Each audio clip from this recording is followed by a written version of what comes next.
나르시시즘에 빠진 전 A는 나와의 관계를 막 끝냈고 이제 그녀는 내가 이행하기를 기대하는 요구를 하고 있습니다. 처음에는 한 여성과 약 8개월 동안 관계를 유지했지만 모든 것이 훌륭했지만 4개월이 지나면서 그녀가 관계를 시작했다는 것을 알게 되었습니다. 나는 그녀에게 이것이 나에게 문제라고 말하고 왜 갑자기 변화하는지 물었고 그녀는 항상 내가 스트레스를 받아서라고 비난했습니다.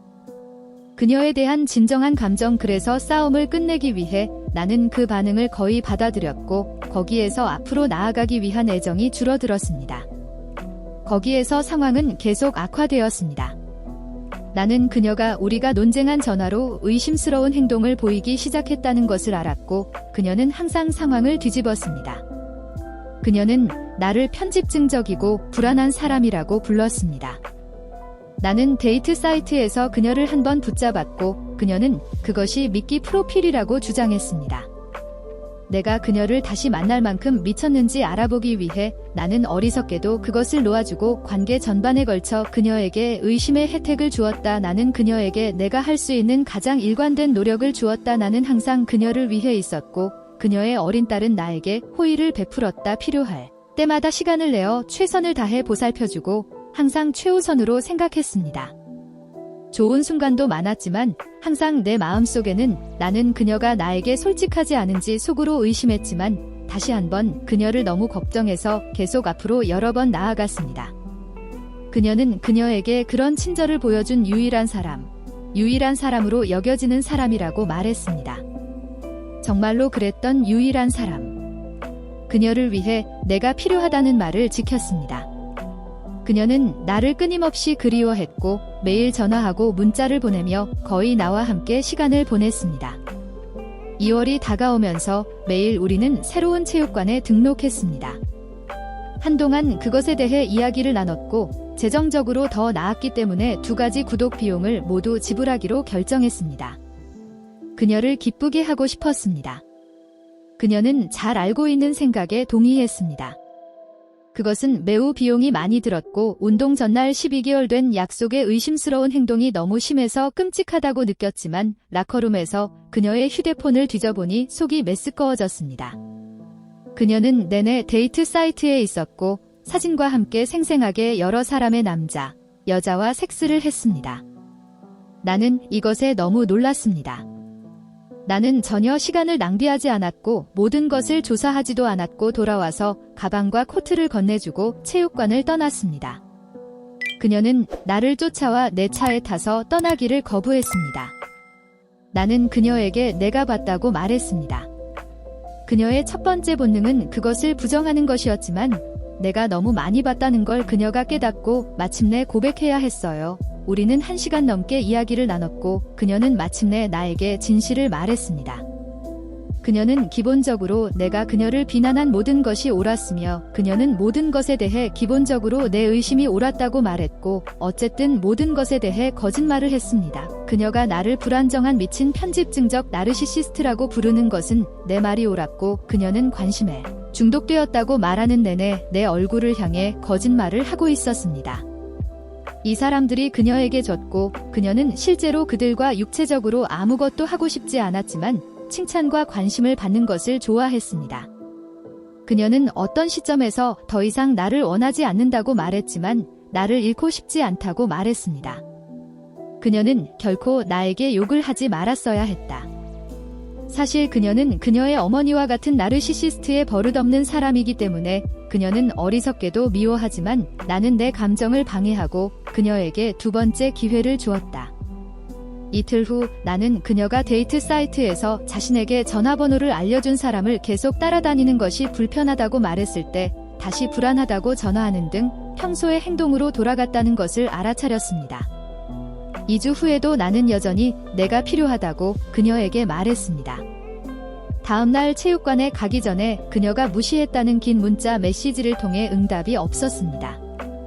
나는 그녀가 자신이 한 작은 일들과 싸우려고 노력하고 있다는 것을 알아차렸습니다.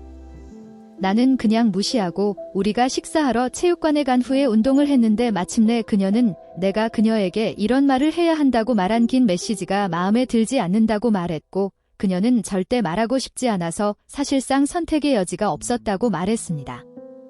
말다툼을 시작했지만 그녀는 나에게 말을 해도 된다고 말하지 않았고 괜찮다고 말했고 내가 요점을 말하자마자 그녀는 내 말을 끊고 떠나겠다고 위협했고 마침내 그녀는 다시 떠나겠다고 위협했습니다. 그녀는 이것을 보고 일어나 코트를 입기 시작했습니다. 나는 일어나서 그녀보다 먼저 레스토랑을 떠났습니다.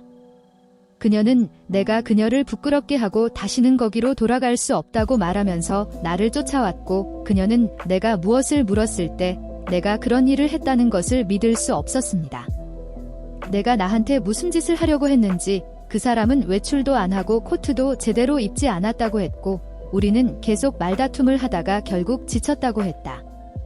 그날 나중에 나는 그녀에게 문제를 해결하려고 문자를 보냈고 그녀는 기본적으로 공간이 필요하다고 말했습니다. 나는 그녀에게 다시 사과하고 문자를 보내고 다음날 그녀가 나에게 전화하여 내가 괜찮은지 확인하기 위해 전화했습니다.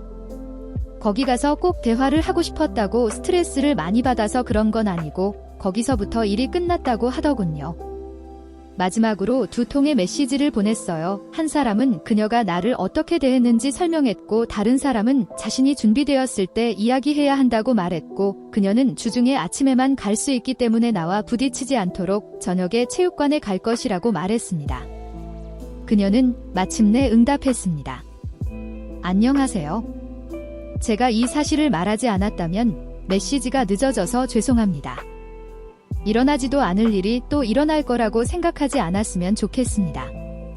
이번이 3번째이자 마지막입니다. 그만해. 이미 구두로 말했잖아. 문자로 이미 말했고 이제 다시 말하는데 제발 그만해. 이제 됐어. 너도 약속을 어기고 헬스장 밤에만 간다고 했어. 오늘 아침이었는데 그렇지 않아. 주말이건 아니건 무슨 말이라도 꼭 전해주세요. 위치 확인을 중단할 수 있도록 다른 헬스장에 가셨다면 더 편할 것 같아요. 여기는 지금 당신이 살고 있는 도시입니다. 당신이 그렇게 할 수 없다면 나는 당신과 부딪히지 않는 것이 좋을 것입니다. 다시 알려주세요. 무례하게 말하는 것이 아닙니다. 단지 내 요점을 이해하려고 하는 것뿐입니다. 최대한 명확하게 설명하고 언제든지 원하는 것이 있거나 체육관 비용을 지불할 수 없는 경우 알려주세요. 그렇게 하면 제가 어떻게 해야 할지 알아볼 수 있습니다. 당신은 지불할 것이고 나는 몇 달 전에 지불할 수 없다고 말했습니다. 알려주세요. 감사합니다. 제 질문은 어떻게 진행해야 합니까? 그녀의 유혹을 잡은 후 일을 진행시키려고 실수를 했다는 것을 알고 있지만 끝났습니다. 이제 나는 그녀에게 그 청구서를 남기는 것이 안타까워서 체육관 비용을 계속 지불하겠다고 약속했지만 동시에 그녀가 나에게 체육관을 바꾸고 계속 유지하라고 말하려고 한다는 사실이 사실입니다. 내가 정말 귀찮게 할 시간에 대한 내 말은 그녀도 내가 항상 먹고 쇼핑하는 도시에서 머물기를 원한다는 사실이 너무 많은 남자입니다. 자존심을 가지십시오. 체육관 결제 취소. 그녀의 번호 차단. 어디로 가십시오. 당신은 소박한 삶을 원하고 따르세요. 바람피운 사람이고 헤어진 사람입니다. 그녀에게 빚진 게 없어요. 이 이야기에 대해 어떻게 생각하세요? 댓글에 의견을 남기고 저를 팔로우하여 새로운 이야기를 팔로우하세요.